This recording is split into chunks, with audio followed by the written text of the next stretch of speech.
is Valley News Live at 4. Welcome to Valley News Live at 4. Taking a look at the sky cam right now. Very windy out there over in the Wahpeton area right now, but things are changing a lot. So we want to send things right over to First Alert Storm Team forecaster Summer Schnellbach with a look at these First Alert weather days coming up. Summer?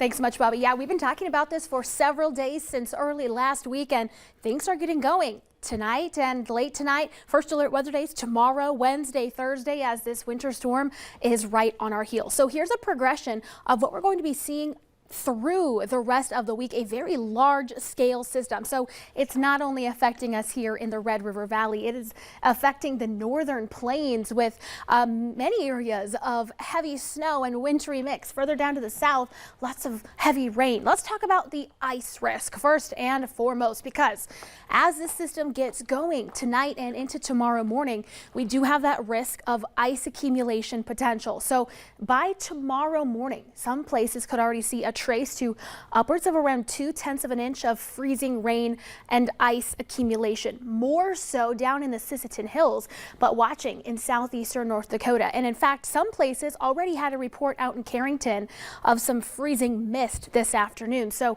really anywhere across the state of North Dakota is at risk of some freezing mist, some freezing drizzle. Then tomorrow and into the second half of tomorrow, that freezing rain risk is going to shift to the east into parts of Minnesota. So by tomorrow evening, a trace to a couple of tenths of ice potential through northwestern Minnesota. Now y'all want to know how much snow we're going to get. Here's what it's looking like right now. Areas in purple, right around 5 to 9 inches of accumulation. Areas that are highlighted in pink, that's the greater risk for 7 or more inches. And where you see the bright whites, that's where the potential is greater for around a foot, 15 inches or more of accumulation. Now notice northwestern Minnesota.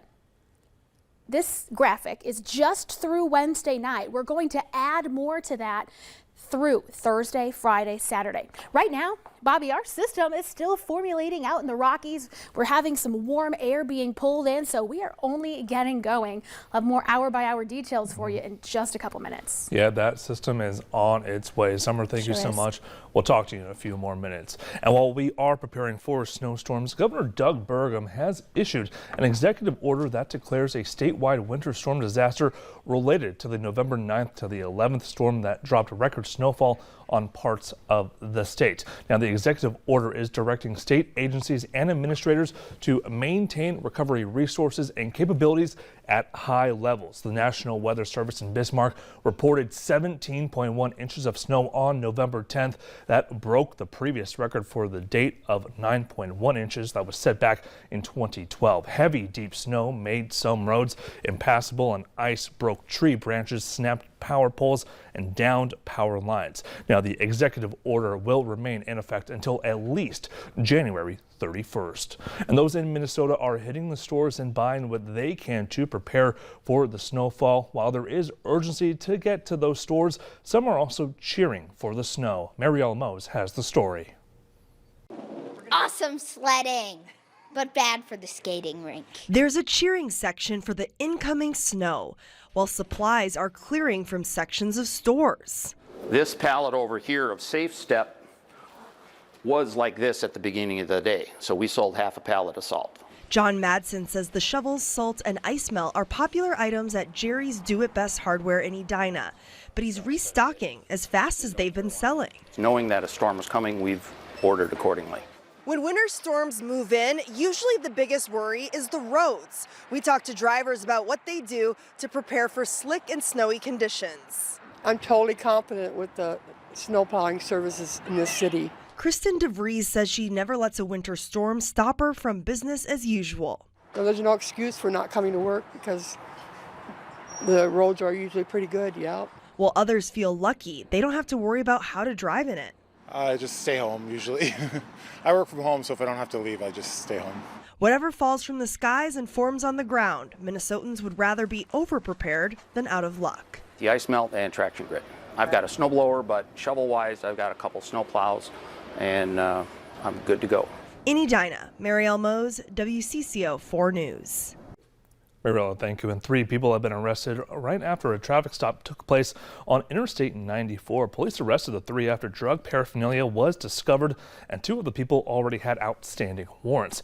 Kelly Lass of Moorhead was arrested for possession of meth, possession of drug paraphernalia, and an outstanding warrant in Cass County. Godfrey Mitchell of Fargo was arrested for possession of drug paraphernalia, and Fida Jetta Bhatiraj was arrested for possession of drug paraphernalia and an outstanding warrant in Fargo. And Moorhead police arrested a man who broke into a house while the homeowner was still inside. This happened just before 10 o'clock last night on the 1500 block of 2nd Avenue South. Now, the homeowner called 911 and told dispatchers he had a gun in his home, but they told him to get out of the house. Officers arrived and arrested the suspect who was still inside. 25-year-old Artavius Ayers is in the Clay County Jail on burglary charges.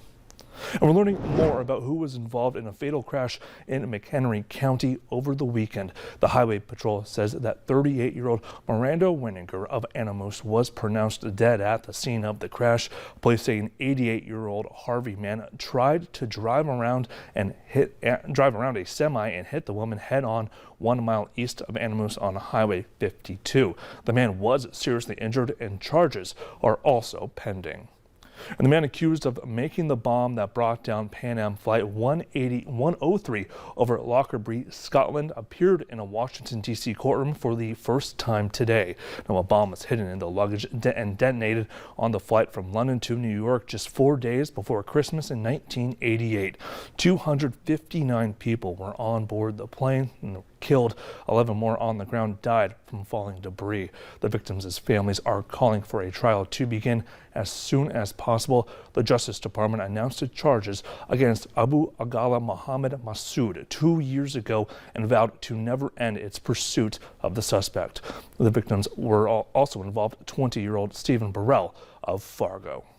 One woman has been arrested after allegedly committing a crime spree across Jamestown and Valley City over the weekend.